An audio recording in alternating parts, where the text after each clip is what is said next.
ಸತ್ಯವಾಗಿ ಪ್ರಾಮಾಣಿಕವಾಗಿ ಹಾಗೂ ಆತ್ಮಸಾಕ್ಷಿಯಾಗಿ ಪ್ರಮಾಣ ಮಾಡುವುದೇನೆಂದರೆ ನಾನು ವಾಸಿಸುವ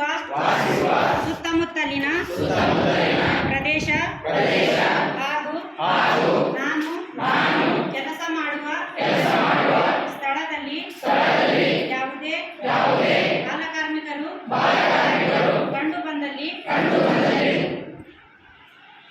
ನೇಮಿಸಿಕೊಂಡ ಮಾಲೀಕರು ಹಾಗೂ ಪೋಷಕರಿಗೆ ತಿಳುವಳಿಕೆ ಹೇಳಿ ಮಗುವನ್ನು ಶಾಲೆಗೆ ಸೇರಿಸುತ್ತೇನೆ. ಬಾಲಕಾರ್ಮಿಕ ಹಾಗೂ ಕಿಶೋರ ಕಾರ್ಮಿಕರನ್ನು ತೊಡಗಿಸಿಕೊಂಡು ತಯಾರಿಸಲ್ಪಟ್ಟ ಯಾವುದೇ ವಸ್ತುವನ್ನು